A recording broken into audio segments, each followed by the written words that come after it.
ಶ್ರೀ ಸಮರ್ಥ ರಾಮದಾಸ ಚರಿತ್ರೆ ಅಧ್ಯಾಯ 50. ಮಾನವ ಪ್ರಯತ್ನವೋ ಪ್ರಾರಬ್ಧವೋ ಯಾವುದು ಬಲವಾದುದು? ಗಂಡು ಬೆಕ್ಕಿನ ಮೇಲೆ ದಯೆ. ವಿಜಯ ಭೇರಿ. ಶಿವಾಜಿಯ ವೈರಾಗ್ಯ. ಶಿವಾಜಿಗೆ ಪಟ್ಟಾಭಿಷೇಕ. ಶ್ರೇಷ್ಠರ ಅಂತ್ಯ. ಸಮರ್ಥರು ತಮ್ಮ ತಾಯಿಯ ಹರಕೆಯನ್ನು ತೀರಿಸುವುದು. ಖಂಡೋಬಾ ದರ್ಶನ. ಯಾವುದು ಬಲವಾದುದು? ಮಾನವ ಪ್ರಯತ್ನವೋ ಅಥವಾ ಪ್ರಾರಬ್ಧವೋ? ವಿದ್ಯಾಸಾಗರನೇ, ಶ್ರೀ ಸಮರ್ಥರ ಬೋಧೆಗಳೆಲ್ಲವೂ ಅನುಭವ ಪಾಠಗಳೇ. ಅವು ಶಾಸ್ತ್ರ ಪಾಠಗಳಿಗೂ ಅನ್ವಯಿಸುತ್ತವೆ. ಒಂದು ದಿನ ಶ್ರೀ ಸಮರ್ಥರು ಶಿಷ್ಯರೊಂದಿಗೆ ಸದ್ವಿಷಯವನ್ನು ಚರ್ಚಿಸುತ್ತಿದ್ದರು. ಸುಖ ದುಃಖಗಳಿಗೆ ಕಾರಣವು ಪ್ರಾರಬ್ಧ ಕರ್ಮವೋ ಅಥವಾ ಮಾನವ ಪ್ರಯತ್ನವೋ ಎಂಬುವುದು ವಿಷಯ. ಕೆಲವರು ಪ್ರಾರಬ್ಧವೆಂದರು, ಕೆಲವರು ಪ್ರಯತ್ನವೆಂದರು. ಶ್ರೀ ಸಮರ್ಥರು ಪ್ರಯತ್ನಿಸದೇ ಇರಲಾರರು. ಅಷ್ಟೇ ಆಗಲಿ, ಪ್ರಾರಬ್ಧದಲ್ಲಿ ಇಲ್ಲದಿದ್ದರೆ ಪ್ರಯತ್ನಿಸಿದರೂ ಲಭಿಸುವುದಿಲ್ಲ. ಪ್ರಾರಬ್ಧದಲ್ಲಿದ್ದರೆ ಪ್ರಯತ್ನಿಸದಿದ್ದರೂ ಲಭಿಸುತ್ತದೆ ಎಂದು ಹೇಳಿದರು. ಕೂಡಲೇ ಕಲ್ಯಾಣನು, ಗುರುದೇವರೇ, ಪ್ರಯತ್ನಿಸಿದ ನಂತರ ಪ್ರಾರಬ್ಧ ಯೋಗದಿಂದ ಪ್ರಾಪ್ತಿಸುತ್ತದೆ. ಪ್ರಯತ್ನವನ್ನೇ ಮಾಡದಿದ್ದರೆ ಹೇಗೆ ಲಭಿಸುತ್ತದೆ? ಈ ವಿಷಯವು ನನಗೆ ಅರ್ಥವಾಗುತ್ತಿಲ್ಲ ಎಂದನು. ಶ್ರೀ ಸಮರ್ಥರು ಆ ಚರ್ಚೆಯನ್ನು ಅಲ್ಲಿಗೇ ನಿಲ್ಲಿಸಿದರು. ಸ್ವಲ್ಪ ಕಾಲದ ನಂತರ ಇದ್ದಕ್ಕಿದ್ದಂತೆ ಒಂದು ದಿನ ಶ್ರೀ ಸಮರ್ಥರು ಕಲ್ಯಾಣ್ ರಂಗೋಬಾನನ್ನು ನೋಡಿ, ಬಹಳ ದಿನಗಳಾದವು, ನೋಡಬೇಕೆನಿಸುತ್ತಿದೆ, ನಾವಿಬ್ಬರೂ ಹೋಗಿ ಬರೋಣ ನಡೆ ಎಂದರು. ಗುರುಗಳು ಪಾದುಕೆಗಳನ್ನು ಧರಿಸಿ ಅವರವರ ವಸ್ತ್ರಗಳನ್ನು ತೆಗೆದುಕೊಂಡು ಹೊರಟರು. ವೇಗವಾಗಿ ನಡೆದು ಹೋಗುತ್ತಿರುವಾಗ ನಿಗಡಿಯಿಂದ ಶ್ರೀರಂಗನಾಥರು 20 ಮಂದಿ ಶಿಷ್ಯರೊಂದಿಗೆ ಹೊರಟು ವಾರ್ತಾ ಎಂಬ ಗ್ರಾಮದ ಹತ್ತಿರದಲ್ಲಿರುವ ಬೆಟ್ಟಗುಡ್ಡಗಳ ಮಧ್ಯದಲ್ಲಿ ಬರುತ್ತಿದ್ದರು. ಆ ರಂಗನಾಥರು ಚೆನ್ನಾಗಿ ಅಲಂಕರಿಸಿಕೊಂಡು ಶ್ರೀ ಸಮರ್ಥರ ದರ್ಶನಕ್ಕಾಗಿ ಬರುತ್ತಿದ್ದರು. ನಾನಾ ಆಯುಧಗಳನ್ನು ಧರಿಸಿದ್ದರು. ಶ್ರೀ ಸಮರ್ಥರನ್ನು ದೂರದಿಂದ ನೋಡಿ ಕುದುರೆಯಿಂದ ಇಳಿದು ನಡೆದುಕೊಂಡು ಬರುತ್ತಿದ್ದರು. ಆಗೋ, ರಂಗೋಬಾನು ಬಂದು ಬಿಟ್ಟ ಎನ್ನುತ್ತಾ ಇನ್ನೂ 4 ಹೆಜ್ಜೆಗಳನ್ನು ವೇಗವಾಗಿ ಹಾಕಿದರು.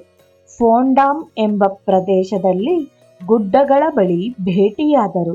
ರಂಗೋಬಾ, ನಾವು ನಿನ್ನ ದರ್ಶನಕ್ಕಾಗಿ ಹೊರಟು ಬರುತ್ತಿದ್ದೇವೆ ಎಂದು ಸಮರ್ಥರು ಹೇಳಿದಾಗ ರಂಗನಾಥರು, ನಿಮಗೆ ಯಾವ ಕೋರಿಕೆ ಉಂಟಾಗಿದೆಯೋ ನನಗೂ ಅದೇ ಕೋರಿಕೆ ಉಂಟಾಗಿ ಹೊರಟು ಬರುತ್ತಿದ್ದೇನೆ ಎಂದು ಹೇಳಿದರು. ಸರಿ, ಆಗಲಿ. ನಮ್ಮಿಬ್ಬರ ಅಭಿಲಾಷೆಗಳು ಒಂದೇ ಆಗಿದ್ದರೆ, ಇಬ್ಬರು ಸಾಧುಗಳೇ ಆಗಿದ್ದರೆ, ನಿನಗೂ ನನಗೂ ವೇಷದಲ್ಲಿ ವ್ಯತ್ಯಾಸವಿದೆಯಲ್ಲವೇ? ಬೆಲೆ ಬಾಳುವ ರಾಜವಸ್ತ್ರಗಳು, ಆಭರಣಗಳು, ಆಯುಧಗಳು, ವೀರನಂತೆ ಕುದುರೆಯ ಮೇಲೆ ಸವಾರಿ, ಇದೆಲ್ಲವೂ ಜನರ ದೃಷ್ಟಿಯಲ್ಲಿ ವೈಭವವೇ ಅಲ್ಲವೇ ಎಂದರು ಗುರುಗಳು. ಗುರು ಮಹಾರಾಜರೇ, ಇದೆಲ್ಲವೂ ತಮ್ಮ ನಿರ್ಣಯದಂತೆಯೇ ನಡೆಯುತ್ತಿದೆ. ಇವುಗಳನ್ನು ಧರಿಸಬೇಕೆಂಬ ಕೋರಿಕೆಯಾಗಲಿ ಅವಶ್ಯಕತೆಯಾಗಲಿ ನನಗಿಲ್ಲ. ನೀವು ನನ್ನ ಗುರುದೇವರು. ನೀವು ಹೇಳಿದಂತೆ ನಡೆದುಕೊಳ್ಳುವುದು ನನ್ನ ವಿಧಿ ಎಂದು ರಂಗನಾಥರು ಸಮಯ ಸ್ಫೂರ್ತಿಯಿಂದ ಹೇಳಿದರು. ಶ್ರೀ ಸಮರ್ಥರು, ಬಹಳ ಚಮತ್ಕಾರಿ ನೀನು. ಸರಿ, ಇಂದು ಈ ಗುಡ್ಡಗಳ ಮೇಲೆಯೇ ಇದ್ದು ಭೋಜನವನ್ನು ಮಾಡಬೇಕು. ಗುರು ಮಹಾರಾಜರೇ, ಇದೆಲ್ಲವೂ ತಮ್ಮ ನಿರ್ಣಯದಂತೆಯೇ ನಡೆಯುತ್ತಿದೆ. ಇವುಗಳನ್ನು ಧರಿಸಬೇಕೆಂಬ ಕೋರಿಕೆಯಾಗಲಿ ಅವಶ್ಯಕತೆಯಾಗಲಿ ನನಗಿಲ್ಲ. ನೀವು ನನ್ನ ಗುರುದೇವರು. ನೀವು ಹೇಳಿದಂತೆ ನಡೆದುಕೊಳ್ಳುವುದು ನನ್ನ ವಿಧಿ ಎಂದು ರಂಗನಾಥರು ಸ್ಫೂರ್ತಿಯಿಂದ ಹೇಳಿದರು.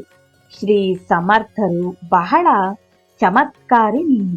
ಸರಿ, ಇಂದು ಈ ಗುಡ್ಡಗಳ ಮೇಲೆಯೇ ಇದ್ದು ಭೋಜನವನ್ನು ಮಾಡಬೇಕು. ಈ ರಾತ್ರಿಗೂ ನಾವು ಇಲ್ಲಿಯೇ ಇರಬೇಕು. ನಾನು ಕಲ್ಯಾಣನು ಗ್ರಾಮಕ್ಕೆ ಹೋಗಿ ಭಿಕ್ಷೆಯನ್ನು ತರುತ್ತೇವೆ. ನೀನು ನಿನ್ನ ಶಿಷ್ಯರೊಂದಿಗೆ ಇಲ್ಲೇ ಇರು ಎಂದು ಹೇಳಿ ಗುರು ಶಿಷ್ಯರಿಬ್ಬರು ಭಿಕ್ಷೆಗೆ ಹೋದರು. ರಂಗನಾಥರು ತಮ್ಮ ಆಜ್ಞೆಯಂತೆ ನಡೆಯುವೆನು ಎಂದು ಹೇಳಿದರು. ಸ್ವಲ್ಪ ಹೊತ್ತಿಗೆ ಬಿಸಿಲು ಹೆಚ್ಚಾಗಿ ಬಾಯಾರಿಕೆಯಾಗತೊಡಗಿತು. ಶಿಷ್ಯರೆಲ್ಲರೂ ಕೆಳಗಿರುವ ನದಿಯಲ್ಲಿ ನೀರನ್ನು ಕುಡಿದು ತಮ್ಮ ಗುರುಗಳಿಗೂ ತಂದುಕೊಟ್ಟರು. ಆಗ ರಾಮಚಂದ್ರ ಪಂತ್ ಎಂಬ ಪಾಳೆಗಾರರೊಬ್ಬರು ಅದೇ ದಾರಿಯಲ್ಲಿ ಬೇರೆ ಊರಿಗೆ ಹೋಗುತ್ತಿದ್ದರು.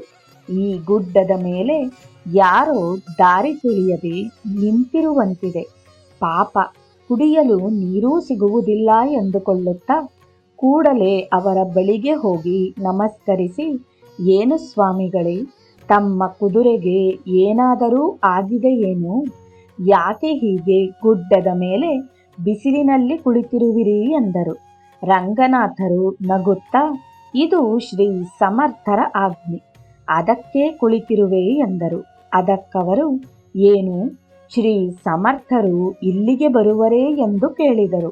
ಹೌದು, ಪೋಂಡಾ ಗ್ರಾಮಕ್ಕೆ ಭಿಕ್ಷೆಗೆ ಹೋಗಿದ್ದಾರೆ, ಬರುತ್ತಾರೆ ಎಂದು ಹೇಳಿದ ಕೂಡಲೇ ರಾಮಚಂದ್ರ ಪಂತರಿಗೆ ಬಹಳ ಸಂತೋಷವಾಯಿತು. ಕೂಡಲೇ ತಮ್ಮ ಸೈನ್ಯದೊಂದಿಗೆ ಕೆಳಗಿರುವ ನದಿಯಲ್ಲಿ ಸ್ನಾನವನ್ನು ಮಾಡಿಕೊಂಡು ಬಂದು ಅವರ ಬಳಿಯಿದ್ದ ಗುಡಾರವನ್ನು ಹಾಕಿಕೊಂಡು ಎದುರು ನೋಡುತ್ತಿದ್ದರು. ಅಷ್ಟರಲ್ಲಿ ಕಲ್ಯಾಣನೊಂದಿಗೆ ಬಂದ ಗುರುಗಳು, ಕಲ್ಯಾಣ್, ರಂಗನಾಥನು ಎಲ್ಲಿ? ಇಲ್ಲಿ ಬೇರೆ ಯಾರೋ ಇರುವರಲ್ಲವೇ ಎನ್ನುತ್ತಿದ್ದರೆ ಆ ಸೈನ್ಯದೊಳಗಿನಿಂದ ರಾಮಚಂದ್ರ ಪಂತರು ರಂಗನಾಥರು ಸರಸರನೆ ಎದ್ದು ಬಂದು ಗುರುಗಳಿಗೆ ನಮಸ್ಕರಿಸಿ ಒಳ್ಳೆಯ ಆಸನವನ್ನು ಕೊಟ್ಟರು. ಗುರುಗಳು ಕುಳಿತುಕೊಂಡು, ಏನೋ ರಂಗೋಬಾ, ನಾನು ನಿನ್ನನ್ನು ಬಿಸಿಲಿನಲ್ಲಿ ಕುಳಿತುಕೊಳ್ಳಲು ಹೇಳಿದರೆ ನೀನು ನೆರಳಿನಲ್ಲಿ ಕುಳಿತಿರುವೆ ಎಂದರು. ಅದಕ್ಕೆ ರಂಗನಾಥರು, ಸ್ವಾಮಿ, ಇದೆಲ್ಲವೂ ತಮ್ಮ ಇಷ್ಟಾನುಸಾರವೇ ನಡೆದಿದೆ ಎಂದು ಉತ್ತರಿಸಿದರು. ಆಗ ರಾಮಚಂದ್ರ ಪಂತರು ನಡೆದುದನ್ನು ವಿವರವಾಗಿ ತಿಳಿಸಿದರು. ಕಲ್ಯಾಣ್, ಸುಖ ಪ್ರಾರಬ್ಧವೆಂದರೆ ಇದೆ. ರಂಗೋಬಾನು ಎಲ್ಲಿಗೆ ಹೋದರೂ ಸುಖವು ಆತನ ಹಿಂದೆಯೇ ಬರುತ್ತದೆ. ನೋಡಿದೆಯಾ, ಇದರಲ್ಲಿ ಆತನ ಪ್ರಯತ್ನವೇನಾದರೂ ಇದೆಯಾ ಎಂದಾಗ ಕಲ್ಯಾಣನು ಗುರುಗಳಿಗೆ ನಮಸ್ಕರಿಸಿ, ಹಿಂದೆ ತಾವು ಹೇಳಿದಾಗ ನಾನು ಅದನ್ನು ವಿರೋಧಿಸಿದೆ. ಆದುದರಿಂದ ಈಗ ಅನುಭವಪೂರ್ವಕವಾಗಿ ನನಗೆ ಪಾಠವನ್ನು ಹೇಳಿದಿರಿ, ಧನ್ಯನಾದೆ ಎಂದು ಆ ವಿಷಯವನ್ನು ಎಲ್ಲರಿಗೂ ವಿವರಿಸಿದನು. ಅವರು ತಂದಿದ್ದ ಭಿಕ್ಷೆಯನ್ನು ಆ ಸೈನ್ಯಕ್ಕಾಗಿ ತಯಾರು ಮಾಡಿದ್ದ ಪದಾರ್ಥಗಳೊಂದಿಗೆ ಬೆರೆಸಿ ಆನಂದದಿಂದ ಎಲ್ಲರೂ ತಿಂದರು. ನಂತರ ಆ ರಾತ್ರಿಗೆ ಎಲ್ಲರೂ ಅಲ್ಲಿಯೇ ಇದ್ದರು. ರಾತ್ರಿಯಲ್ಲಿ ಗುರುಗಳು ರಂಗನಾಥರಿಂದ ಸಂಕೀರ್ತನೆಯನ್ನು ಮಾಡಿಸಿದರು. ಎಲ್ಲರೂ ಸಂತೋಷದಿಂದ ಕೇಳಿದರು. ಇಂತಹ ಸಾಧು ಸಂಗಮವು ಪುಣ್ಯ ನದಿಗಳ ಸಂಗಮವಿದ್ದಂತೆ. ಈ ಪವಿತ್ರ ಜ್ಞಾನ ಜಲದಲ್ಲಿ ನಾವೆಲ್ಲರೂ ಸ್ನಾನವನ್ನು ಮಾಡಿದೆವೆಂದುಕೊಂಡು ಆನಂದದಿಂದ ಮರುದಿನ ಬೆಳಿಗ್ಗೆ ಗುರುಗಳಿಂದ ಬೀಳ್ಕೊಂಡು ರಾಮಚಂದ್ರ ಪಂತರು ಸೈನ್ಯದೊಂದಿಗೆ ಪನ್ಹಾಳ್ ವಿಶಾಲಗಡಕ್ಕೆ ಹೊರಟರು. ನಂತರ ಎಲ್ಲರೂ ಗುರುಗಳ ಜೊತೆಯಲ್ಲಿ ನಿಗಡಿಗೆ ಹೋದರು. ಅಲ್ಲಿ ಆನಂದವಾಗಿ ಆಧ್ಯಾತ್ಮಿಕ ಚರ್ಚೆಗಳಲ್ಲಿ ಪರಬ್ರಹ್ಮ ತತ್ವದ ಅನುಭೂತಿಗಳನ್ನು ಹೊಂದುತ್ತಾ ಕೆಲ ದಿನಗಳನ್ನು ಕಳೆದರು. ನಂತರ ಎಲ್ಲರೂ ಪರಳಿಗೆ ಬಂದು ಅಲ್ಲಿ ಕೆಲ ದಿನಗಳ ಕಾಲ ಸದ್ವಿಷಯ ಚರ್ಚೆಗಳನ್ನು ಮಾಡುತ್ತಾ ಶಿಷ್ಯರಿಗೆ ಅನೇಕ ಬೋಧೆಗಳನ್ನು ಮಾಡಿದರು. ವಿದ್ಯಾಸಾಗರನೇ, ಗುರು ಶಿಷ್ಯರು ಅರಣಿಯಂತಹವರು. ಅರಣಿ ಎಂದರೆ ಯಜ್ಞಕ್ಕಾಗಿ 2 ಕಟ್ಟಿಗೆಗಳನ್ನು ಉಜ್ಜಿ ಅಗ್ನಿಯನ್ನು ಹುಟ್ಟಿಸುತ್ತಾರೆ. ಆ 2 ಕಟ್ಟಿಗೆಗಳ ಘರ್ಷಣೆಯಿಂದ ಬೆಂಕಿಯು ಹುಟ್ಟುವಂತೆ ಗುರು ಶಿಷ್ಯರ ನಡುವೆ ಚರ್ಚೆಗಳ ಮೂಲಕ ಜ್ಞಾನಾಗ್ನಿಯು ಉತ್ಪನ್ನವಾಗಿ ಎಲ್ಲರಿಗೂ ಉಪಯೋಗವಾಗುತ್ತದೆ. ಬೆಕ್ಕಿನ ಮೇಲೆ ದಯೆ.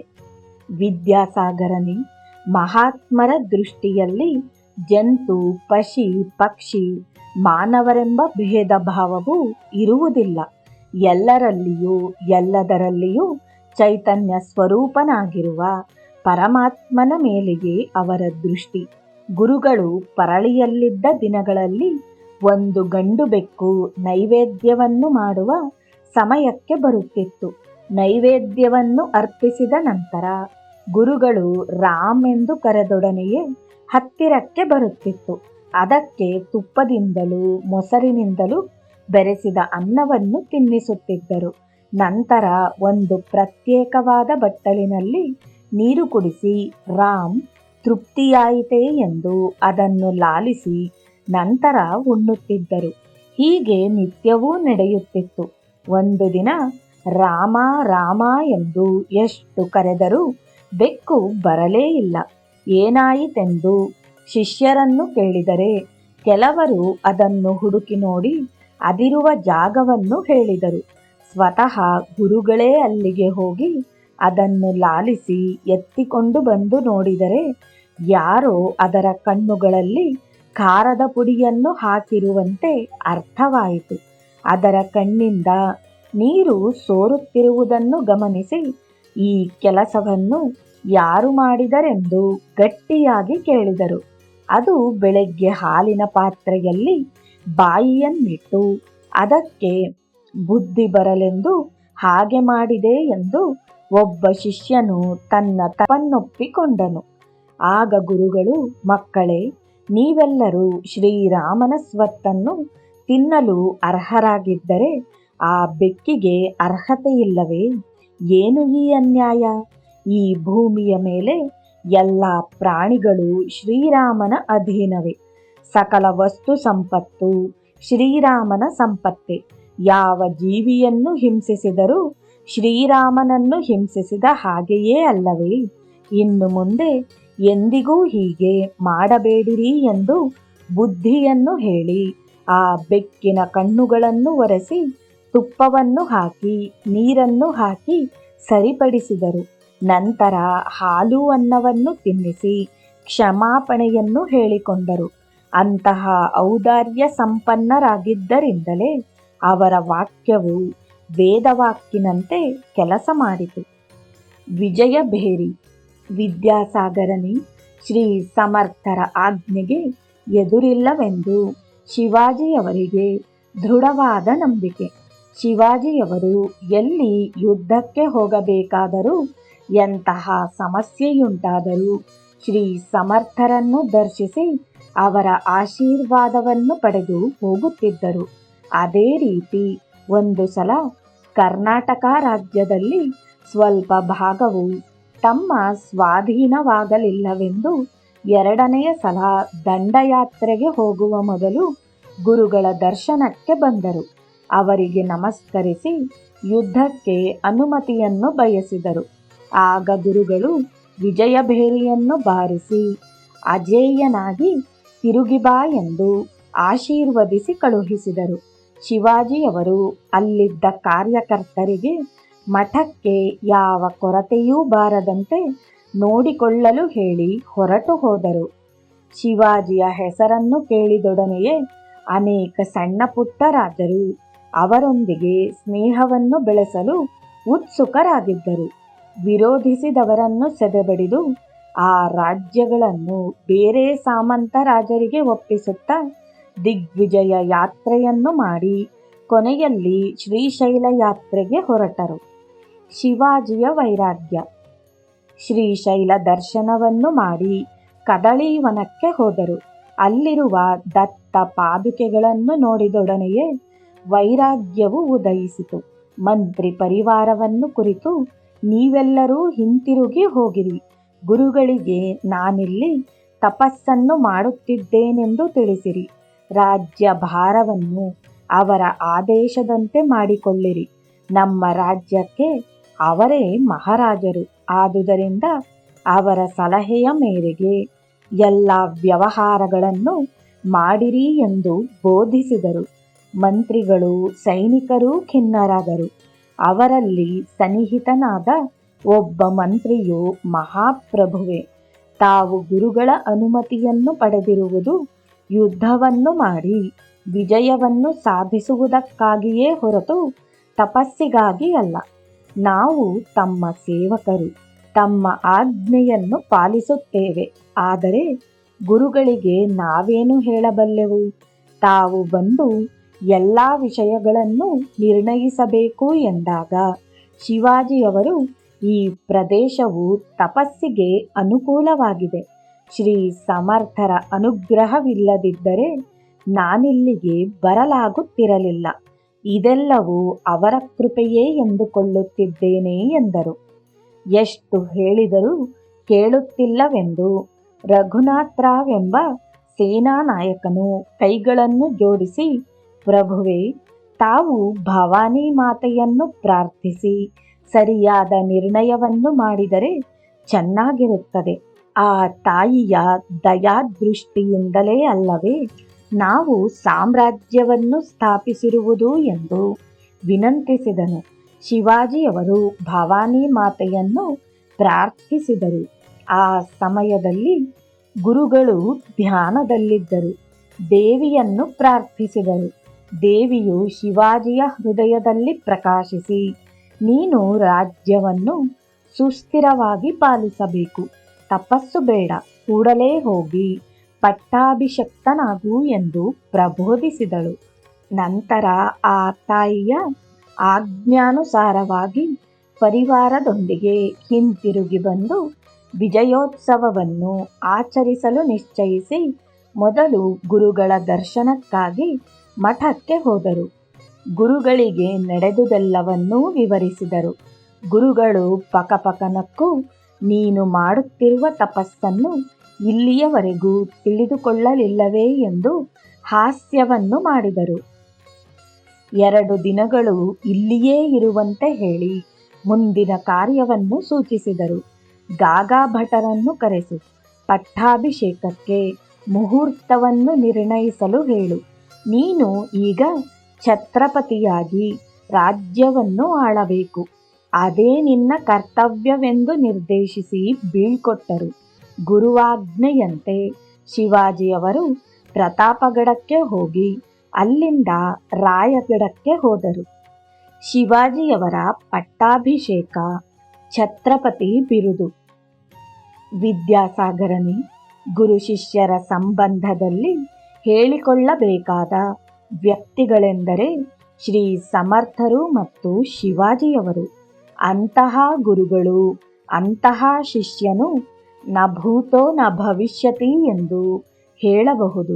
ಶ್ರೀ ಸಮರ್ಥರು ರಾಜಪುರೋಹಿತರಾದ ಗಾಗಾ ಭಟ್ಟರನ್ನು ಪ್ರತ್ಯೇಕವಾಗಿ ಗೌರವಿಸುತ್ತಿದ್ದರು. ಅವರು ಪೈಠಾಣ್ ನಗರಕ್ಕೆ ಹೋಗಿ 3 ವರ್ಷಗಳಾಗಿದ್ದವು. ಅವರನ್ನು ಕರೆಸಬೇಕೆಂದು ಗುರುಗಳ ಆಜ್ಞೆ. ಆದುದರಿಂದ ಶಿವಾಜಿಯವರು ಒಂದು ಪತ್ರವನ್ನು ಬರೆದು ಒಬ್ಬ ಜವಾಬ್ದಾರಿಯುತ ಅಧಿಕಾರಿಗೆ ಕೊಟ್ಟು ಇದನ್ನೇ ಆಹ್ವಾನ ಪತ್ರವೆಂದು ತಿಳಿಸಲು ಹೇಳಿದರು. ಗಾಗಾ ಭಟರು ಆ ಪತ್ರವನ್ನು ನೋಡಿ ಆ ಅಧಿಕಾರಿಯೊಂದಿಗೆ ಹೊರಟು ಬಂದರು.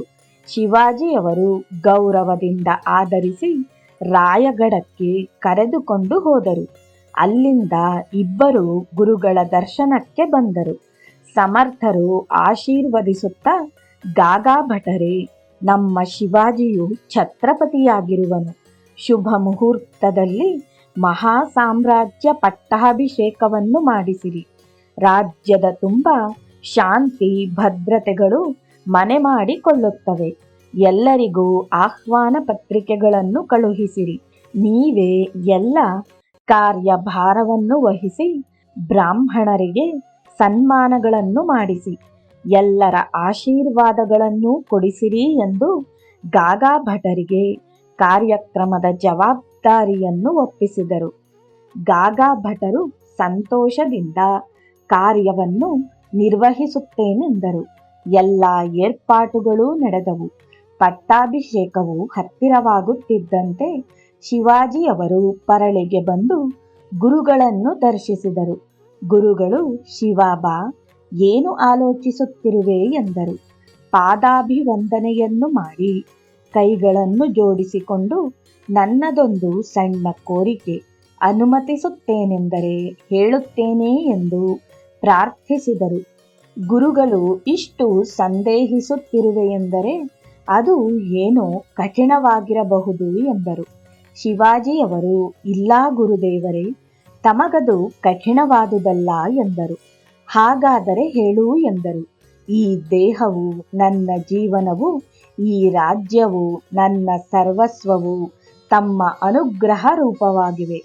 ನಾಳೆ ನಾನು ಧರಿಸುವ ರಾಜಕಿರೀಟವನ್ನು ತಾವು ಒಂದು ಸಲ ಧರಿಸಿ ಅನುಗ್ರಹಿಸಿದರೆ ನನ್ನ ಜನ್ಮವು ಧನ್ಯವಾಗುತ್ತದೆ ಎನ್ನುತ್ತಾ ಕಣ್ಣೀರಿಟ್ಟರು. ಗುರುಗಳು ಒಂದು ಕ್ಷಣ ಆಲೋಚಿಸಿ, ಸರಿ, ನಿನ್ನ ಇಷ್ಟದಂತಾಗಲಿ ಎಂದು ವರವನ್ನು ಕೊಟ್ಟರು. ಪರಮಾನಂದದಿಂದ ರಾಯಗಢಕ್ಕೆ ಹೋಗಿ ಸಕಲ ರಾಜಲಾಂಛನದೊಂದಿಗೆ ತಮ್ಮ ಹೆಂಡತಿ ಮಕ್ಕಳನ್ನು ಕರೆದುಕೊಂಡು ಬಂದರು. ಗುರುಗಳಿಗೆ ಉಚಿತಾಸನವನ್ನು ಕೊಟ್ಟು ಪಾದ ಪೂಜೆಯನ್ನು ಮಾಡಿದರು. ನಂತರ ವಸ್ತ್ರಾಭೂಷಣಗಳಿಂದ ಅಲಂಕರಿಸಿ ಆ ರಾಜ ಕಿರೀಟವನ್ನು ಅವರ ತಲೆಯ ಮೇಲಿಟ್ಟು ಪಾದಾಭಿವಂದನೆಯನ್ನು ಮಾಡಿ ಸಂತೋಷಪಟ್ಟರು. ನಂತರ ಗುರುಗಳು ಆಶೀರ್ವಾದ ಪೂರ್ವಕವಾಗಿ ಆ ಕಿರೀಟವನ್ನು ಶಿವಾಜಿಯವರ ತಲೆಯ ಮೇಲಿಟ್ಟು ತಾವು ಕೃತಕೃತ್ಯರಾದೆವೆಂದು ಹೇಳಿದರು. ಆ ಮರುದಿನ ರಾಯಗಢದಲ್ಲಿ ಶಿವಾಜಿಯವರಿಗೆ ಛತ್ರಪತಿಯಾಗಿ ಮಹಾಸಾಮ್ರಾಜ್ಯ ಪಟ್ಟಾಭಿಷೇಕವು ಅಂಗರಂಗ ವೈಭವದಿಂದ ನೆರವೇರಿತು. ಅದಕ್ಕೆ ಮೊದಲು ಅವರು ರಾಜರಾಗಿದ್ದರು. ಈಗ ಛತ್ರಪತಿ ಎಂದು ಕೊಂಡಾಡಿದರು. ಶ್ರೀ ಗುರುಗಳು ಅವರಿಗೆ ಮೊಟ್ಟಮೊದಲು ಬರೆದ ಲೇಖನದಲ್ಲಿ ಹೀಗೆ ಆಶೀರ್ವದಿಸಿದರು. ನಿಶ್ಚಯಾಚ ಮಹಾಮೇರು ಬಹುತ ಜಾನಾಸಿ ಆಧಾರು ಅಖಂಡ ಸ್ಥಿತಿ ಚ ನಿರ್ಧಾರು ಶ್ರೀಮಂತ ಯೋಗಿ ಪರೋಪಕಾರ ಚಯಾರಾಶಿ ಉದ್ದಂಡ ಘಡತಿ ಜಾಯಾಜಿ ತಾಯಾಗುಣ ಮಹಾತ್ವಾಸಿ ತುಳನಾಂ ಕೈಂಚಿ ನರಪತಿ ಹಯೇಪತಿ ಗಜಪತಿ ಘಡಪತಿ ಭೂಪತಿ ಜಳಪತಿ ಪುರಂದರ್ ಆಣಿ ಆದಿಶಕ್ತಿ ಪುಷ್ಟಿ ಭಾಗಿ ಯಶವಂತ್ ಕೀರ್ತಿವಂತ್ ಸಾಮರ್ಥವಂತ್ ಬಲವಂತ್ पुण्यवंत नीतिवंत जानाता राजा आचारशील विचारशील दानशील धर्मशील सर्वज्ञ पणे सुशील सकलाठाई देवधर्म गो ब्राह्मण करावया संरक्षण ಹೃದಯಸ್ಥ ಜಾಲ ನಾರಾಯಣ ಪ್ರೇರಣಾ ಕೇಳಿ. ಇದರಲ್ಲಿ ಶಿವಾಜಿಯವರ ಮೇಲೆ ಧರ್ಮ ರಕ್ಷಣಾ ಭಾರವನ್ನು ಹಾಕುತ್ತಾ ಕೀರ್ತಿವಂತನಾಗಲು ಯಾವ ರೀತಿ ನಡೆದುಕೊಳ್ಳಬೇಕೆಂಬ ಬೋಧೆಯನ್ನು ಮಾಡಿರುವರು. ಈ ರೀತಿಯಾಗಿ ಅವರು ಆಶೀರ್ವದಿಸಿದವುಗಳೆಲ್ಲವನ್ನು ಶಿವಾಜಿಯವರು ನೆರವೇರಿಸಿದರು. ಸದ್ಗುರುವಿನ ಅನುಗ್ರಹವನ್ನು ಹೊಂದಿ ಚರಿತಾರ್ಥರಾದರು. ಗುರುಗಳು ತಾವೇ ಅಲ್ಲದೆ ಭವಾನಿ ಮಾತೆಯಿಂದಲೂ ಸಂದೇಶವನ್ನು ಕೊಡಿಸಿದರು. ಮಾನವ ರೂಪದಲ್ಲಿರುವ ದೇವರೇ ಸದ್ಗುರುಗಳು, ಶಿಲಾರೂಪದಲ್ಲಿರುವವಳು ಭವಾನಿ ಮಾತೆ. ಗುರುಗಳ ಬೋಧೆಯ ಬಗ್ಗೆ ಶಿಷ್ಯನಿಗೆ ಸಂದೇಹ ಉಂಟಾಗಬಹುದು. ಆದರೆ ದೇವಿಯು ಹೇಳಿದರೆ ಅದಕ್ಕೆ ಆ ಅನುಮಾನವೇ ಇರುವುದಿಲ್ಲ. ಅದಕ್ಕಾಗಿಯೇ ಶ್ರೀ ಸಮರ್ಥರು ಶಿವಾಜಿಯವರನ್ನು ಕದಳೀವನಕ್ಕೆ ಕಳುಹಿಸಿ ಅಲ್ಲಿ ತರ್ಕ ವಿತರ್ಕಗಳನ್ನು ನಡೆಸಿ ಭವಾನಿ ಮಾತೆಯ ಮೂಲಕ ಆಜ್ಞಾಪಿಸಿದರು. ಆ ಮಾತೆಯ ಆಜ್ಞೆಯನ್ನು ಶಿರಸಾವಹಿಸಬೇಕೆಂದು ಗುರುಗಳು ಸಮರ್ಥಿಸಿದರು. ಆ ವಿಧವಾಗಿ ಶ್ರೀ ಸಮರ್ಥರ ಸಮಯಸ್ಫೂರ್ತಿಯಿಂದಲೂ ಶಿಕ್ಷಣದಿಂದಲೂ ಶಿವಾಜಿಯವರು ರಾಜ್ಯಭಾರವನ್ನು ಕೊನೆಗಾಣಿಸಿದರು. ಈ ಗುರು ಶಿಷ್ಯರಿಬ್ಬರ ಕೀರ್ತಿಯು ಆಚಂದ್ರ ತಾರಾರ್ಕವಾದುದು. ಶ್ರೇಷ್ಠರ ಅಂತ್ಯ. ಗುರುಗಳ ಅಣ್ಣನವರು ಶ್ರೀ ಸಮರ್ಥರನ್ನು ಒಂದು ಸಲ ಬಂದು ಭೇಟಿಯಾಗುವಂತೆ ಕೋರಿ ಶ್ರೇಷ್ಠರು ಶಿಷ್ಯನ ಮೂಲಕ ಒಂದು ಪತ್ರವನ್ನು ಕಳುಹಿಸಿದ್ದರು. ನಂತರ ಸಮಯ ನೋಡಿಕೊಂಡು ಒಂದು ಸಲ ಶ್ರೀ ಸಮರ್ಥರು ಶ್ರೇಷ್ಠರ ಬಳಿಯಲ್ಲಿ ಕೆಲ ದಿನಗಳನ್ನು ಕಳೆದರು. ಇಬ್ಬರು ಆಧ್ಯಾತ್ಮಿಕ ಚರ್ಚೆಗಳನ್ನು ಮಾಡುತ್ತಾ ಸಂತೋಷವಾಗಿದ್ದರು. ಶಿಷ್ಯ ಮಂಡಳಿಯನ್ನು, ಶ್ರೇಷ್ಠರ ಮಕ್ಕಳನ್ನು, ಮೊಮ್ಮಕ್ಕಳಾದಿ ಎಲ್ಲರನ್ನೂ ಸುಖವಾಗಿರುವಂತೆ ಆಶೀರ್ವದಿಸಿ ಅಣ್ಣನವರಿಂದ ಬೀಳ್ಕೊಂಡು ಚಾಪಾಳ್ಮಠವನ್ನು ಸೇರಿದರು. ಕೂಡಲೇ ಶ್ರೀರಾಮನವಮಿಯ ಏರ್ಪಾಟುಗಳನ್ನು ಮಾಡಿದರು. ಅವು ಪೂರ್ತಿಯಾದ ಬಳಿಕ ಪರ್ಯಟನೆಗಳಲ್ಲಿಯೂ ಅನೇಕ ಕಾರ್ಯಕ್ರಮಗಳಲ್ಲಿಯೂ 1 ವರ್ಷ ಕಾಲ ಕಳೆದು ಹೋಯಿತು. ಶ್ರೇಷ್ಠರ ಶಿಷ್ಯನಾದ ದೇಶ್ಮುಖ್ ಎಂಬುವವರು ತಮ್ಮ ಮಗನ ಮದುವೆಗೆ ಬರಲೇಬೇಕೆಂದು ಪಟ್ಟು ಹಿಡಿದರು. ಅವರ ಮಾತಿಗೆ ಬದಲು ಹೇಳಲಾಗದೆ ಆ ಗ್ರಾಮಕ್ಕೆ ಹೋಗಿ ಆ ಶುಭ ಕಾರ್ಯವನ್ನು ನೆರವೇರಿಸಿ ಆಶೀರ್ವದಿಸಿದರು. ದೇಶ್ಮುಖ್ರವರ ಬಲವಂತದ ಮೇರೆಗೆ ಇನ್ನೂ ಕೆಲ ದಿನಗಳನ್ನು ಕಳೆದು ಮನೆಗೆ ಹೋಗಬೇಕೆಂದು ಹೇಳಿ ಹೊರಟರು. ತಮ್ಮ ಗ್ರಾಮಕ್ಕೆ ಹೋಗುವ ದಾರಿಯಲ್ಲಿ ದೇಹಿಲ್ ಎಂಬ ಗ್ರಾಮದ ಹೊರಗೆ ಮಾವಿನ ತೋಟದಲ್ಲಿ ತಂಗಿದರು. ಶಕ ಸಂವತ್ಸರ 1598 ಫಾಲ್ಗುಣ ಬಹುಳ ಚತುರ್ದಶಿ ಎಂದು ಅವರು ದೇಹವನ್ನು ಬಿಡಬೇಕೆಂದು ತಿಳಿಯಿತು. ಕೂಡಲೇ ತಮ್ಮ ಶಿಷ್ಯ ಮಂಡಳಿಗೆ ತಿಳಿಸಿದರು. ನಾನಿಲ್ಲಿಯೇ ಶರೀರವನ್ನು ಬಿಡಬೇಕೆಂದು ಶ್ರೀರಾಮಪ್ರಭುಗಳ ಆಜ್ಞೆಯಾಗಿದೆ. ಆದುದರಿಂದ ನೀವು ಈ ವಿಷಯವನ್ನು ಮನೆಯವರಿಗೂ ಗ್ರಾಮಸ್ಥರಿಗೂ ತಿಳಿಸಿರಿ ಎಂದಾಗ ಎಲ್ಲರೂ ಗೊಳೋ ಎಂದು ಅಳತೊಡಗಿದರು. ಅವರೆಲ್ಲರಿಗೂ ಹೇಳಬೇಕಾದುದೆಲ್ಲವನ್ನೂ ಹೇಳಿ, ನನ್ನ ಬಗ್ಗೆ ಯಾರೂ ಅಳಬಾರದು. ನಾನು ನಿತ್ಯನು, ಸತ್ಯನು, ಶಾಶ್ವತನು. ದೇಹವು ಅಶಾಶ್ವತವಾದುದು. ಎಂದಿಗಾದರೂ ಯಾರಾದರೂ ಶರೀರವನ್ನು ಬಿಡಬೇಕಾದುದೇ. ನಿಮ್ಮೆಲ್ಲರಿಗೂ ಶ್ರೀರಾಮರಕ್ಷೆ ಎಂದು ಆಶೀರ್ವದಿಸಿ ಧ್ಯಾನಸ್ಥರಾಗಿ ಆತ್ಮನನ್ನು ಪರಮಾತ್ಮನಲ್ಲಿ ಅನುಸಂಧಾನಗೊಳಿಸಿದರು. ಆ ಸಮಯದಲ್ಲಿ ಶ್ರೀ ಸಮರ್ಥರು ಚಾಪಾಳ್ಮಠದಲ್ಲಿ ಉದ್ಧವನಿಂದ ರಾತ್ರಿ 2 ಜಾವದವರೆಗೂ ಸಂಕೀರ್ತನೆಯನ್ನು ಮಾಡಿಸಿ ಆ ಸಮಯದಲ್ಲಿಯೇ ಎಲ್ಲರಿಂದಲೂ ನದೀ ಸ್ನಾನವನ್ನು ಮಾಡಿಸಿದರು. ಹಾಗೆ ಮಾಡಲು ಕಾರಣವೇನೆಂದು ಬಹಳ ದಿನಗಳ ನಂತರ ತಿಳಿಯಿತು. ಅಷ್ಟರಲ್ಲಿ ಜಾಂಬಾ ಗ್ರಾಮಸ್ಥರು, ಪತ್ನಿ, ಪುತ್ರರು ಎಲ್ಲರೂ ಬಂದು ಸೇರಿದರು. ಶ್ರೇಷ್ಠರ ಅಂತ್ಯ ಸಂಸ್ಕಾರವನ್ನು ಅಲ್ಲಿಯೇ ಮಾಡಲು ನಿರ್ಧರಿಸಿದರು. ಅವರ ಪತ್ನಿಯು ಅವರೊಂದಿಗೆ ಸಹಗಮನವನ್ನು ಮಾಡಿದಳು. ಮುಂದಿನ ಎಲ್ಲ ಕಾರ್ಯಕ್ರಮಗಳನ್ನು ಅಲ್ಲಿಯೇ ಮಾಡಿ ಅವರಿಗೆ ಒಂದು ಬೃಂದಾವನವನ್ನು ಕಟ್ಟಿಸಿದರು.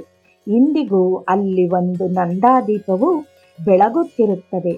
ಕೆಲ ದಿನಗಳ ನಂತರ ಶ್ರೇಷ್ಠರ ಮಕ್ಕಳು ಚಾಪಾಳ್ಮಠಕ್ಕೆ ಬಂದು ಶ್ರೀ ಸಮರ್ಥರ ಸಹಾನುಭೂತಿಯನ್ನು ಪಡೆದರು. ಶ್ರೀ ಸಮರ್ಥರ ತಾಯಿಯ ಹರಕೆಯನ್ನು ತೀರಿಸುವುದು. ಶ್ರೀ ಸಮರ್ಥರ ತಾಯಿಯವರು ಯಾವಾಗಲೂ ರೇಣುಕಾದೇವಿಗೆ ಹರಕೆಯನ್ನು ಮಾಡಿಕೊಂಡಿದ್ದರೆಂದು ಆಕೆಯ ಕೊನೆಯ ಸಮಯದಲ್ಲಿ ತಿಳಿಯಿತು. ಆ ಕಾರ್ಯಕ್ರಮಗಳ ನಂತರ ಆಚರಿಸೋಣವೆಂದು ಆ ವಿಷಯವನ್ನು ಮುಂದಕ್ಕೆ ಹಾಕಿದರು. ಒಂದು ಸಲ ಪರಳಿ ಮಠದಲ್ಲಿ ಗುರುಗಳು ಶಿಷ್ಯ ಮಂಡಳಿಯ ಮಧ್ಯೆ ಕುಳಿತಿರುವ ಸಮಯದಲ್ಲಿ ದೇವಿಯ ಜ್ಞಾಪಕವು ಬಂದಿತು. ಗುರುಗಳು ಕೂಡಲೇ ಶಿಷ್ಯರನ್ನುದ್ದೇಶಿಸಿ, ದೇವಿಗೆ ನಾವೇನಾದರೂ ತೀರಿಸಬೇಕಾದ ಹರಕೆಗಳಿವೆಯೇ ಎನ್ನುತ್ತಾ ಅಕ್ಕಾಬಾಯಿ ವೇಣುಬಾಯಿ ಅವರನ್ನು ಪ್ರಶ್ನಿಸಿದರು. ಅದಕ್ಕೆ ಅಕ್ಕಾಬಾಯಿಯು ಮಾತೃಶ್ರೀಯವರು ಹರಸಿಕೊಂಡಿರುವರೆಂದು ತಾವೇ ಹೇಳಿರುವಿರಿ, ಮತ್ತೆ ಅದನ್ನು ತೀರಿಸಿದ ಬಗ್ಗೆ ಮಾಹಿತಿಯಿಲ್ಲ ಎಂದ ಕೂಡಲೇ, ಹೌದು, ಮಾತೃಮೂರ್ತಿಯ ನಿರ್ಯಾಣ ಸಮಯದಲ್ಲಿ ನನ್ನಿಂದ ಮಾತು ಪಡೆದಿದ್ದರು ಎಂದು ಜ್ಞಾಪಿಸಿಕೊಂಡು ಈಗ ಮಾತಾಪುರಕ್ಕೆ ಯಾರು ಹೋಗುತ್ತಾರೆ ಎಂದರು. ಆಗ ವೇಣುಬಾಯಿಯು ತಿಳಜಾಪುರದಲ್ಲಿ ತೀರಿಸಬಹುದಲ್ಲವೇ ಎಂದು ಸೂಚಿಸಿದಳು. ಈಗ ಅಷ್ಟು ದೂರ ಹೋಗುವುದು ಕಷ್ಟವೇ ಎಂದರು. ಆದರೆ ಪ್ರತಾಪಗಢದಲ್ಲಿ ದೇವಿಯನ್ನು ಪ್ರತಿಷ್ಠಿಸಿರುವಿರಲ್ಲವೇ, ಅಲ್ಲಿಯೇ ತೀರಿಸಿರಿ ಗುರುದೇವರೇ. ದೇವಿಯು ಎಲ್ಲಿಯಾದರೂ ದೇವಿಯೇ ಅಲ್ಲವೇ ಎಂದಾಗ, ಭೇಷ್, ಒಳ್ಳೆಯ ಆಲೋಚನೆ ಎಂದರು. ಮರುದಿವಸವೇ ಅಕ್ಕಸಾಲಿಗನನ್ನು ಕರೆಸಿ ಒಂದು ತೊಲೆಯಷ್ಟು ಬಂಗಾರದ ಪುಷ್ಪವನ್ನು ತಯಾರಿಸುವಂತೆ ಕೋರಿದರು. ಆತನು ತಯಾರಿಸಿ ಕೊಡುವಷ್ಟರಲ್ಲಿ ಸಾಯಂಕಾಲವಾಗಿತ್ತು. ರಾತ್ರಿಯ ಊಟಗಳಾದ ಬಳಿಕ ಗುರುಗಳು, ಕಲ್ಯಾಣ್, ಇನ್ನು ನಿಧಾನವೇಕೆ, ನಾವು ಹೋಗಿ ಹರಕೆಯನ್ನು ಸಮರ್ಪಿಸಿ ಬಂದು ಬಿಡೋಣ ಎಂದರು. ಇಬ್ಬರೂ ಆ ಸುವರ್ಣ ಪುಷ್ಪವನ್ನು ತೆಗೆದುಕೊಂಡು ಹೊರಟು ಕ್ಷಣಾರ್ಧದಲ್ಲಿ ದೇವಿಯ ಸನ್ನಿಧಿಯಲ್ಲಿದ್ದರು. ಅರ್ಚಕರು ದೇವಿಗೆ ಶೇಜಾರತಿಯನ್ನು ಮಾಡಿ ಬಾಗಿಲುಗಳನ್ನು ಮುಚ್ಚಿ ಬೀಗ ಹಾಕಿದ್ದರು. ಅದು ಶ್ರೀ ಸಮರ್ಥರಿಗೆ ಅಡ್ಡ ಬರುವುದಿಲ್ಲವಲ್ಲವೇ? ಅವರು ಗರ್ಭಗುಡಿಯಲ್ಲಿ ಪ್ರಕಟವಾಗಿ ಮಾತೆಯೇ ವಂದನೆಗಳು ಎಂದ ಕೂಡಲೇ ದೇವಿಯು ಏನು ಈ ಸಮಯದಲ್ಲಿ ಬಂದಿರುವೆ ಎಂದಳು. ತಾಯಿ, ನಿನ್ನ ಸಂಕಲ್ಪವೇ ನನ್ನ ಸಂಕಲ್ಪ. ಈ ಸುವರ್ಣ ಪುಷ್ಪವನ್ನು ಸ್ವೀಕರಿಸಿ ನನ್ನ ಮಾತೃಮೂರ್ತಿಯ ಆತ್ಮಕ್ಕೆ ಶಾಂತಿಯನ್ನು ಕರುಣಿಸು ಎಂದು ಪ್ರಾರ್ಥಿಸಿದರು. ಆ ಪುಷ್ಪವನ್ನು ಆ ದೇವಿಯ ಪಾದಗಳಿಗೆ ಸಮರ್ಪಿಸಲು ಬಗ್ಗಿದಾಗ ದೇವಿಯು ನನ್ನ ತಲೆಯಲ್ಲಿಡು ಎಂದು ಬಯಸಿದಳು. ದೇವಿಯ ಆಜ್ಞೆ ಎಂದುಕೊಂಡು ಬೈತಲೆಯ ಮೇಲಿದ್ದ ಆಭರಣವನ್ನು ಪಕ್ಕಕ್ಕೆ ಜರುಗಿಸಿ ಆ ಸುವರ್ಣ ಪುಷ್ಪವನ್ನು ಅಲಂಕರಿಸಿ ಆ ತಾಯಿಯನ್ನು ಮನಃಪೂರ್ವಕವಾಗಿ ಸ್ತುತಿಸಿ ತಮ್ಮ ತಾಯಿಯನ್ನೂ ಸ್ಮರಿಸಿಕೊಂಡರು. ದೇವಿಯು ಪರವಶಳಾಗಿ ಪ್ರಸನ್ನತೆಯಿಂದ, ರಾಮದಾಸನೇ, ನನಗೆ ಬಹಳ ಸಂತೋಷವಾಗಿದೆ. ನಿನಗೇನು ಬೇಕೋ ಕೇಳು, ಕೊಡುವೆ ಎಂದಳು. ಶ್ರೀ ಸಮರ್ಥರು, ತಾಯೇ, ನೀನೇನು ಕೊಡಬೇಕೆಂದಿರುವೆಯೋ ಅದೆಲ್ಲವನ್ನು ಶಿವಾಜಿಗೆ ಕೊಡು. ಸನ್ಯಾಸಿಗೆ ಏನು ಕೋರಿಕೆ ಇರುತ್ತದೆ ಎಂದರು. ಆಗ ದೇವಿಯು ಶಿವಾಜಿಗೆ ನನ್ನ ಶಕ್ತಿಯನ್ನು ಪ್ರಸಾದಿಸಿದ್ದೇನೆ ಎನ್ನುತ್ತಾ ತನ್ನ ಕಂಠದಲ್ಲಿದ್ದ ನವರತ್ನಗಳ ಹಾರವನ್ನು ತೆಗೆದು ಶ್ರೀ ಸಮರ್ಥರ ಕೊರಳಿಗೆ ಹಾಕಿದಳು. ಇದೇನು ತಾಯೇ, ಇದು ನನಗೇಕೆ ಬೇಕು ಎಂದು ಸಮರ್ಥರು ತೆಗೆಯುತ್ತಿರಲು ಅವರ ಕೈಯನ್ನು ಹಿಡಿದುಕೊಂಡು, ನನಗಿಷ್ಟು ಆಭರಣಗಳಿರುವಾಗ ನನ್ನ ಕಂದಮ್ಮನಿಗೆ ಒಂದು ಆಭರಣವನ್ನು ಅಲಂಕರಿಸಿ ಸಂತೋಷ ಪಡಬಾರದೆ ಎಂದ ಕೂಡಲೇ ಅವರು ನಿರಾಕರಿಸಲಾಗದೆ ಆಕೆಗೆ ಪಾದಾಭಿವಂದನೆಯನ್ನು ಮಾಡಿದರು. ನಂತರ ಹೊರಗೆ ಬಂದು ಕಲ್ಯಾಣ್ ಸ್ವಾಮಿಗೆ ನಡೆದುದೆಲ್ಲವನ್ನೂ ತಿಳಿಸಿ ಇಬ್ಬರೂ ಮಠವನ್ನು ಸೇರಿದರು. ಮರುದಿನ ಬೆಳಿಗ್ಗೆ ಅರ್ಚಕರು ಬಂದು ನೋಡಿದಾಗ ನವರತ್ನ ಹಾರವು ಕಾಣಿಸಲಿಲ್ಲ. ಬೈತಲೆಯ ಆಭರಣವು ಪಕ್ಕಕ್ಕೆ ಹೋಗಿದ್ದು ಅಲ್ಲಿ ಸುವರ್ಣ ಪುಷ್ಪವೊಂದು ಗೋಚರಿಸುತ್ತಿತ್ತು. ಆ ಅರ್ಚಕರಿಗೆ ಆಶ್ಚರ್ಯವೂ ಭಯವೂ ಉಂಟಾಗಿ ಕಾವಲುಗಾರರನ್ನು ವಿಚಾರಿಸಿದರು.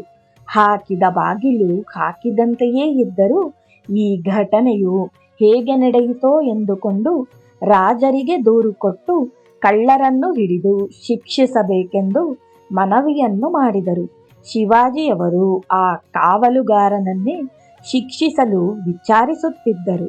ಚಾಪಾಳ್ ಮಠದಲ್ಲಿ ಶ್ರೀ ಸಮರ್ಥರು ಆ ಕಡೆ ಈ ಕಡೆ ಓಡಾಡುತ್ತಾ ಅವರು ನಿರಪರಾಧಿಗಳು ಶಿಕ್ಷೆಗೊಳಪಡಬಾರದು ಎಂದುಕೊಂಡು, ಕಲ್ಯಾಣ್, ನೋಡು, ಶಿವಾಜಿಯು ಆ ಕಾವಲುಗಾರರನ್ನು ಶಿಕ್ಷಿಸಬೇಕೆಂದಿರುವೆನು.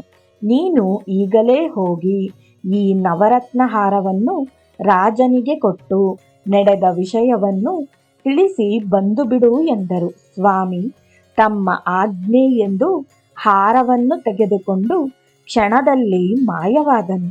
ಶಿವಾಜಿಯ ದರ್ಬಾರಿನಲ್ಲಿ ಪ್ರಕಟವಾಗಿ ರಾಜರಿಗೆ ಒಂದು ವಿಷಯವನ್ನು ತಿಳಿಸಬೇಕು, ಅವಕಾಶವನ್ನು ಕೊಡಿ ಎಂದನು.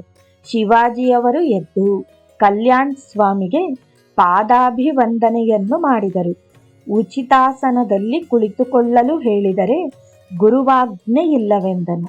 ಜೋಲಿಯಿಂದ ಆ ಹಾರವನ್ನು ತೆಗೆದು, ಇಗೋ ದೇವಿಯ ಆಭರಣ ಎನ್ನುತ್ತಾ ನಡೆದ ಘಟನೆಯನ್ನು ವಿವರಿಸಿ, ಇನ್ನು ನಾನು ಹೊರಡುತ್ತೇನೆ.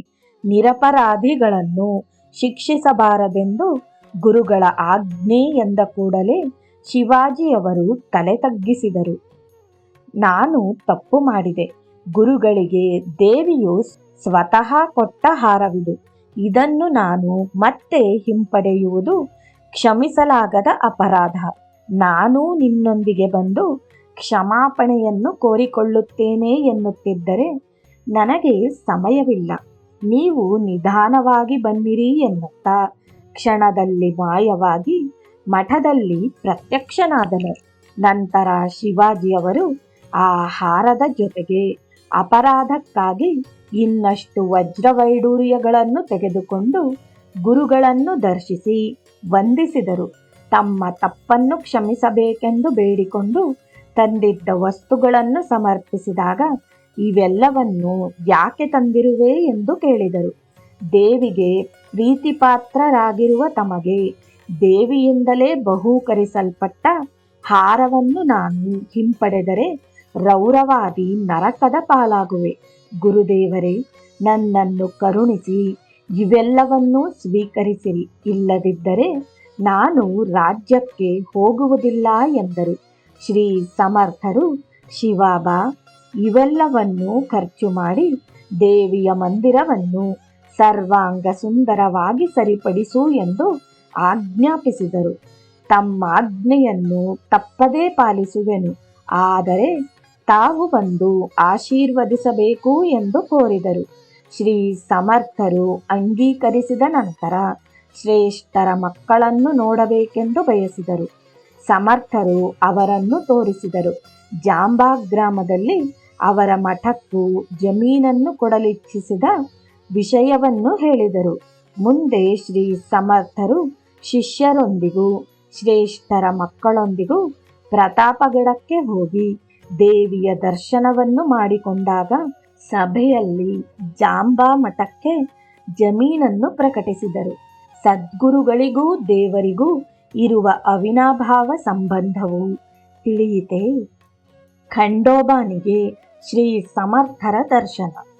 ಪರ್ಯಟನೆಯಲ್ಲಿ ಒಂದು ಸಲ ಶ್ರೀ ಸಮರ್ಥರು ಖಂಡೋಬಾ ದೇವಾಲಯದ ಮುಂದೆ ಹೋಗುತ್ತಾ ದೇವಾಲಯ ದ್ವಾರವನ್ನು ದಾಟಿ ಹೊರಟು ಹೋದರು. ಸ್ವಲ್ಪ ದೂರ ಹೋದ ಮೇಲೆ ಶಿವಾಜಿಯವರು ಕುದುರೆಯ ಮೇಲೆ ಎದುರಿಗೆ ಬಂದು, ಗುರುದೇವರೇ, ದಯವಿಟ್ಟು ಹಿಂದಕ್ಕೆ ನಡೆಯಿರಿ, ಖಂಡೋಬಾ ದೇವಾಲಯವು ಇಲ್ಲಿಯೇ ಇದೆ, ಒಂದು ಸಲ ನೋಡಿಕೊಂಡು ಹೋಗೋಣ ಎಂದು ಪ್ರಾರ್ಥಿಸಿದರು. ಶ್ರೀ ಸಮರ್ಥರು ಸರಿ ಎನ್ನಲಾಗಿ ಇಬ್ಬರು ಕುದುರೆಯನ್ನು ಅಲ್ಲಿಯೇ ನಿಲ್ಲಿಸಿ ಹಿಂತಿರುಗಿ ಸ್ವಲ್ಪ ದೂರದಲ್ಲಿದ್ದ ಖಂಡೋಬಾ ದೇವಾಲಯದೊಳಗೆ ಪ್ರವೇಶಿಸಿದರು. ಶ್ರೀ ಸಮರ್ಥರು ಕೈಗಳನ್ನು ಜೋಡಿಸಿ ನಮಸ್ಕರಿಸುತ್ತಿರುವಾಗ ಈ ಖಂಡೋಬಾನಿ ಶಿವಾಜಿಯ ರೂಪದಲ್ಲಿ ಬಂದು ತಮ್ಮನ್ನು ಹಿಂದಕ್ಕೆ ಕರೆಸಿದನೆಂದು ತಿಳಿಯಿತು. ಆಗ ಅವರು, ಖಂಡೋಬಾ ಸ್ವಾಮಿ, ಯಾಕಿಷ್ಟು ನಾಟಕವಾಡಿದೆ ಎಂದಾಗ ಖಂಡೋಬಾನು, ರಾಮದಾಸನೇ, ನೀನು ನನ್ನನ್ನು ನೋಡದೆಯೇ ಹೋಗುತ್ತಿರುವೆ, ನನಗೇ ನಿನ್ನನ್ನು ನೋಡಬೇಕೆನ್ನಿಸಿತು, ಈ ರೀತಿಯಾಗಿ ಬರಮಾಡಿಕೊಂಡೆ, ಇದರಲ್ಲಿ ತಪ್ಪೇನು? ನೀನು ನನ್ನನ್ನು ನೋಡಿದರೂ ನಾನು ನಿನ್ನನ್ನು ನೋಡಿದರೂ ನಮ್ಮಿಬ್ಬರ ಮಧ್ಯೆ ಭೇದವೇನೂ ಇಲ್ಲವಲ್ಲವೇ ಎಂದು ಉತ್ತರವನ್ನು ಕೊಟ್ಟನು. ಹೌದೆನ್ನುವಂತೆ ಶ್ರೀ ಸಮರ್ಥರು ತಲೆಯಾಡಿಸಿ ಅಲ್ಲಿಂದ ಹೊರಟು ಮುಂದೆ ಸಾಗಿದರು ಎಂದು ಶ್ರೀ ನಿತ್ಯಾನಂದರು ಹೀಗೆ ವಿವರಿಸಿ, ಜಯ ಜಯ ರಘುವೀರ ಸಮರ್ಥ ಎಂಬ ಜಯಘೋಷವನ್ನು ಮಾಡಿದರು. ಎಲ್ಲರೂ ದನಿಗೂಡಿಸಿದರು, ಶ್ರೀರಾಮ ಜಯ ರಾಮ ಜಯ ಜಯ ರಾಮ. ಇದು ವಿದ್ಯಾಸಾಗರ ಶ್ರೀ ನಿತ್ಯಾನಂದ ಯೋಗಿ ಸಂವಾದ ರೂಪವಾದ ಶ್ರೀ ದತ್ತಾತ್ರೇಯ ಸಂಪ್ರದಾಯ ಶಿಷ್ಯ ಪರಂಪರೆಯಲ್ಲಿನ ಶ್ರೀ ಶ್ರೀ ಶ್ರೀ ಸ್ವಾಮಿ ವಿಠಲಾನಂದ ಸರಸ್ವತಿ ಮಹಾರಾಜ್ ವಿರಚಿತ ಶ್ರೀ ಸ್ವಾಮಿ ಸಮರ್ಥ ರಾಮದಾಸ ಚರಿತ್ರೆಯ 50ನೆಯ ಅಧ್ಯಾಯವು ಸಂಪೂರ್ಣವಾಯಿತು. ಓಂ ಶಾಂತಿ ಶಾಂತಿ ಶಾಂತಿ.